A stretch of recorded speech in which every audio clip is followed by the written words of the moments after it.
Hello, നമസ്കാരം. Set the goal PSC ക്ലാസ്സിലേക്ക് എല്ലാവർക്കും സ്വാഗതം. ഇന്ന് നമുക്ക് ജീവശാസ്ത്രത്തിൽ നിന്നുള്ള കുറച്ച് ക്വസ്റ്റ്യൻസ് ചർച്ച ചെയ്യാം. അതായത് ജീവശാസ്ത്രത്തിൽ നിരന്തരം ചോദിച്ചുകൊണ്ടിരിക്കുന്ന കുറെ ചോദ്യങ്ങളുണ്ട്. അതായത് അതിന്റെ ബേസിക് ഫാക്ടേഴ്സ് ആണ്. അത് നമുക്കൊന്ന് പറഞ്ഞു പോകാം. അതായത് ബയോളജി എന്ന പദം നിർദ്ദേശിച്ചത് ആരാണ് എന്നൊരു ചോദ്യമാണ് ഒന്നാമത്തെ ചോദ്യം. എന്താണ് ബയോളജി എന്ന പദം നിർദ്ദേശിച്ചത് ആര്? ഉത്തരം ലാമാർക്കാണ് അതിന്റെ ഉത്തരം. അപ്പൊ ലാമാർക്കാണ് ബയോളജി എന്ന പദം ആദ്യമായിട്ട് നിർദ്ദേശിച്ചത്. എന്നാൽ അരിസ്റ്റോട്ടിൽ അറിയപ്പെടുന്നത് എന്താണ്? ജീവശാസ്ത്രത്തിന്റെ പിതാവ് എന്നാണ് അറിയപ്പെടുന്നത്. അപ്പൊ ബയോളജി എന്ന പദം നിർദ്ദേശിച്ചത് ലാമാർക്കാണ്. എന്നാൽ ജീവശാസ്ത്രത്തിന്റെ പിതാവ് എന്നറിയപ്പെടുന്നത് ആരാണ്?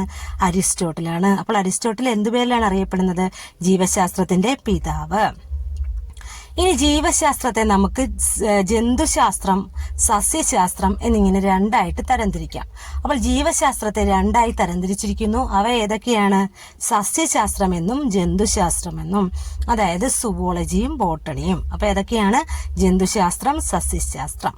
ഇനി അതിൽ തന്നെ ഇവ രണ്ടിന്റെ അപ്പൊ നമ്മള് ബയോളജി എന്ന പദം നിർദ്ദേശിച്ചത് ലാമാർക്കാണെന്ന് പറഞ്ഞു. എന്നാൽ ജീവശാസ്ത്രത്തിന്റെ പിതാവ് എന്നറിയപ്പെടുന്നത് അരിസ്റ്റോട്ടിലാണെന്ന് പറഞ്ഞു. അങ്ങനെയാണെങ്കിൽ നമ്മളിപ്പോ ജീവശാസ്ത്രത്തെ രണ്ടായിട്ട് തരംതിരിച്ചു. അവ സസ്യശാസ്ത്രമാണ്, ജന്തുശാസ്ത്രം എന്നിങ്ങനെ രണ്ടാണെന്ന് നമ്മൾ മനസ്സിലാക്കി. അങ്ങനെയാണെങ്കിൽ ജന്തുശാസ്ത്രത്തിന്റെ പിതാവ് എന്നറിയപ്പെടുന്നത് ആരാണെന്നൊരു ചോദ്യമുണ്ട്. ജന്തുശാസ്ത്രത്തിന്റെ പിതാവും അരിസ്റ്റോട്ടിൽ തന്നെയാണ്. എന്നാൽ സസ്യശാസ്ത്രത്തിന്റെ പിതാവ് വ്യത്യാസമുണ്ട്. ആരാണ്? തിയോഫ്രാസ്റ്റസ് ആണ്. അപ്പോൾ സസ്യശാസ്ത്രത്തിന്റെ പിതാവ് എന്നറിയപ്പെടുന്നത് ആരാണ്? തിയോഫ്രാസ്റ്റസ് ആണ്. ഇനി അടുത്തൊരു ചോദ്യം. സസ്യങ്ങളെ ഏകവർഷികൾ, ദ്വിവർഷികൾ, ബഹുവർഷികൾ എന്നിങ്ങനെ വേർതിരിച്ചത് ആരാണെന്നാണ്. അതിന്റെ ഉത്തരം ആരാണ്? തിയോഫ്രാസ്റ്റസ് ആണ്. അപ്പോൾ തിയോഫ്രാസ്റ്റസ് ആണ് സസ്യങ്ങളെ ഏകവർഷികൾ, ദ്വിവർഷികൾ, ബഹുവർഷികൾ എന്നിങ്ങനെ തരംതിരിച്ചത്. ഇനി എല്ലാ പരീക്ഷകൾക്കും ചോദിക്കുന്ന ഒരു ചോദ്യമാണ്, ജീവന്റെ അടിസ്ഥാന യൂണിറ്റ് എന്താണ്? ജീവന്റെ അടിസ്ഥാന യൂണിറ്റ് അറിയപ്പെടുന്ന പേരാണ് കോശം.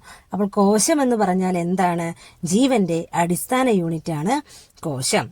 ജീവികളെ കണ്ടെത്തുകയും ശാസ്ത്രീയമായി തരംതിരിക്കുകയും ലോകമെമ്പാടും അംഗീകരിക്കത്തക്ക തരത്തിൽ പേര് നൽകുകയും ചെയ്യുന്ന ശാസ്ത്രശാഖയുടെ പേര് എന്താണ്?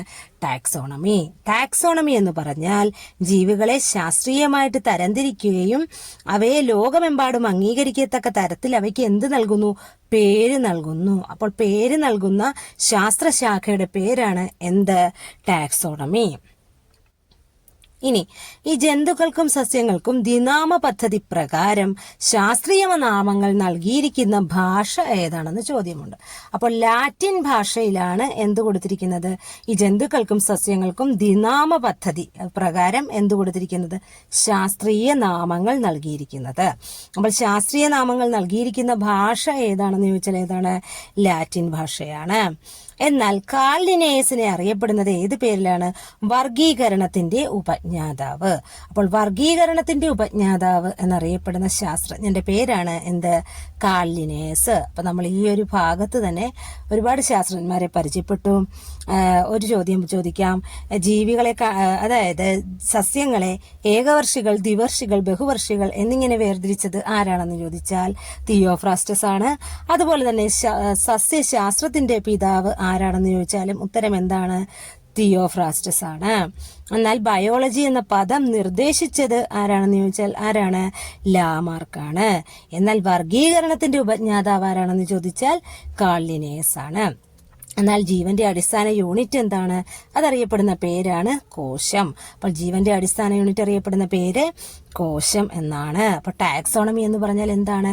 ജീവികൾക്ക് പേര് നൽകുന്ന ശാസ്ത്രീയ ശാഖ അറിയപ്പെടുന്ന പേരാണ് ടാക്സോണമി. ഈ ടാക്സോണമിയിൽ നൽകിയിരിക്കുന്ന ഈ ദ്വിനാമ പദ്ധതി. ഇനി നമുക്ക് കോശങ്ങളെ കുറിച്ചുള്ള ഒരു പഠനത്തെക്കുറിച്ച് നമുക്ക് നോക്കാം. അതായത് കോശം എല്ലാത്തിലും ഉള്ള ഒരു പ്രധാനപ്പെട്ട ടോപ്പിക്കാണ്. ജീവശാസ്ത്രത്തിലെ ഒരു പ്രധാനപ്പെട്ട ടോപ്പിക്കാണ് കോശം എന്നതുകൊണ്ട് ഉദ്ദേശിക്കുന്നത്. അപ്പൊ നമുക്ക് എന്താണ് കോശം എന്നുള്ളത് തന്നെ നോക്കാം. ജീവികളുടെ ഘടനാപരവും ജീവധർമ്മപരവുമായിട്ടുള്ള അടിസ്ഥാന ഘടകം അറിയപ്പെടുന്ന പേരാണ് കോശം. അപ്പോൾ കോശം എന്ന് പറഞ്ഞാൽ എന്താണ്? ജീവികളുടെ ഘടനാപരവും ജീവധർമ്മപരവുമായിട്ടുള്ള അടിസ്ഥാന ഘടകമാണ് കോശം എന്നറിയപ്പെടുന്നത്. ഈ കോശങ്ങളെ കുറിച്ചുള്ള പഠനം അറിയപ്പെടുന്ന പേരാണ് സൈറ്റോളജി. അപ്പോൾ കോശങ്ങളെ കുറിച്ചുള്ള പഠനം എന്തു പേരിലാണ്? സൈറ്റോളജി എന്ന പേരിലാണ് കോശങ്ങളെ കുറിച്ചുള്ള പഠനം അറിയപ്പെടുന്നത്. ഇനി പൊതുവായ ഘടനയും ധർമ്മവുമുള്ള കോശ സമൂഹങ്ങൾക്ക് അറിയപ്പെടുന്ന പേരാണ് കലകൾ. അപ്പോൾ കലകൾ എന്താണെന്ന് ചോദിച്ചാൽ കലകളുടെ പ്രത്യേകത എന്താണ്? പൊതുവായ ഘടനയും ധർമ്മവുമുള്ള കോശ സമൂഹങ്ങളെയാണ് കലകൾ എന്ന് പറയുന്നത്. കലകളെ കുറിച്ചുള്ള പഠനം അറിയപ്പെടുന്ന പേരാണ് ഹിസ്റ്റോളജി. അപ്പോൾ കോശങ്ങളെ കുറിച്ചുള്ള പഠനം അറിയപ്പെടുന്ന പേര് സൈറ്റോളജി. എന്നാൽ കലകളെ കുറിച്ചുള്ള പഠനം അറിയപ്പെടുന്ന പേരാണ് ഹിസ്റ്റോളജി. ഇനി നമ്മൾ ഈ കോശത്തിന് പറയുന്ന പേരാണ് സെല്ല്. ഈ സെൽ എന്നത് ഒരു ലാറ്റിൻ പദമാണ്. ഈ ലാറ്റിൻ പദത്തിന്റെ അർത്ഥം ചെറിയ മുറി എന്നാണ്. അപ്പോൾ ചെറിയ മുറി എന്നറിയപ്പെടുന്ന സ്മാൾ റൂം അഥവാ ചെറിയ മുറി എന്ന അർത്ഥം വരുന്ന ഒരു ലാറ്റിൻ പദത്തിൽ നിന്നാണ് സെൽ എന്ന പദം ഉണ്ടായത്.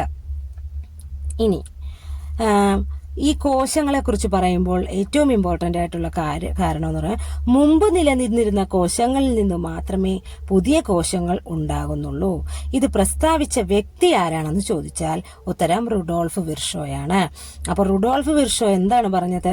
മുമ്പ് നിലനിന്നിരുന്ന കോശങ്ങളിൽ നിന്ന് മാത്രമേ പുതിയ കോശങ്ങൾ ഉണ്ടാകുന്നുള്ളൂ എന്ന് പ്രസ്താവിച്ച ശാസ്ത്രജ്ഞനാണ് ആര്? Rudolf Virchow. എന്നാൽ കോശമർമ്മം കണ്ടെത്തിയ ശാസ്ത്രജ്ഞനെ ചോദിച്ചാൽ റോബർട്ട് ബ്രൗൺ ആണ്. അപ്പോൾ കോശമർമ്മം അഥവാ ന്യൂക്ലിയസ് കണ്ടെത്തിയ ശാസ്ത്രജ്ഞൻ ആരാണെന്ന് ചോദിച്ചാൽ ഉത്തരം റോബർട്ട് ബ്രൗൺ ആണ്. കോശത്തിന്റെ ഘടന ആദ്യമായിട്ട് ചിത്രീകരിച്ചിട്ടുള്ള ഒരു പുസ്തകമുണ്ട്. അതിന്റെ പേരാണ് മൈക്രോഗ്രാഫിയ. അപ്പോൾ മൈക്രോഗ്രാഫിയ എന്ന പുസ്തകത്തിലാണ് കോശത്തിന്റെ ഘടന ആദ്യമായിട്ട് ചിത്രീകരിച്ചിരിക്കുന്നത്. ഇനി കോശ സിദ്ധാന്തം ബാധകമല്ലാത്തൊരു ജീവി വിഭാഗമുണ്ട്. അവരാണ് വൈറസുകൾ. അപ്പോൾ കോശ സിദ്ധാന്തം ബാധകമല്ലാത്ത ജീവവിഭാഗം ഏതാണെന്ന് ചോദിച്ചാൽ എന്താണ് ഉത്തരം? വൈറസുകളാണ്. ഇനി ഒരൊറ്റ കോശത്തിൽ നിന്ന് മാത്രം നിർമ്മിക്കപ്പെട്ടിരിക്കുന്ന ജീവികൾ അറിയപ്പെടുന്ന പേരാണ് ഏകകോശ ജീവികൾ. എന്താണ്? ഏകകോശ ജീവികൾ. അപ്പോൾ ഏകകോശ ജീവികൾ എന്ന് പറഞ്ഞാൽ ഒരൊറ്റ കോശത്തിൽ നിന്ന് മാത്രം നിർമ്മിക്കപ്പെട്ടിരിക്കുന്ന ജീവികൾ അറിയപ്പെടുന്ന പേരാണ് ഏകകോശ ജീവികൾ. ഇനി ഏകകോശ ജീവികൾക്ക് ഉദാഹരണം ചോദിച്ചാൽ അമീബ, യൂഗ്ലീന് എന്നിവ ഏകകോശ ജീവികൾക്ക് ഉദാഹരണമാണ്. ഇനി കോശപ്രവർത്തനങ്ങളുടെ നിയന്ത്രണ കേന്ദ്രം എന്നറിയപ്പെടുന്നത് എന്താണ്? കോശമർമ്മം അഥവാ ന്യൂക്ലിയസ്. അതായത് ന്യൂക്ലിയസ് അഥവാ കോശധർമ്മം അറിയപ്പെടുന്നത് എന്ത് പേരിലാണ്?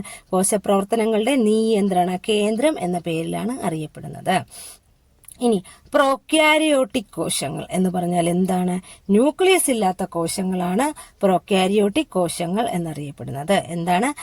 ന്യൂക്ലിയസ് ഇല്ലാത്ത കോശങ്ങൾ അറിയപ്പെടുന്ന പേരാണ് പ്രോക്യാരിയോട്ടിക് കോശങ്ങൾ. ഈ കോശത്തെക്കുറിച്ച് പറയുമ്പോൾ കുറേയേറെ ശാസ്ത്രജ്ഞന്മാരുടെ പേര് നമ്മൾ ഓർത്തു വെക്കേണ്ടതുണ്ട്. നമുക്കതൊന്ന് നോക്കാം.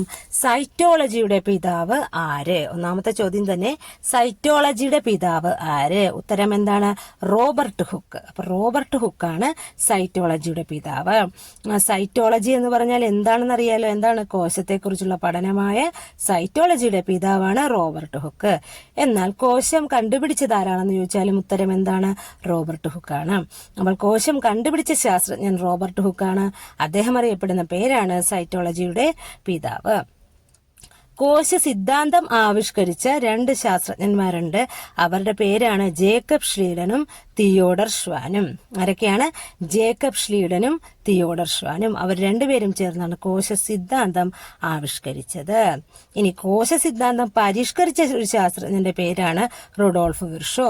അപ്പോൾ ജേക്കബ് ഷ്ലീഡനും തിയോഡർ ഷ്വാനും ചേർന്ന് നിർമ്മിച്ച കോശ സിദ്ധാന്തം പരിഷ്കരിച്ച ശാസ്ത്രജ്ഞനാണ് ആര്?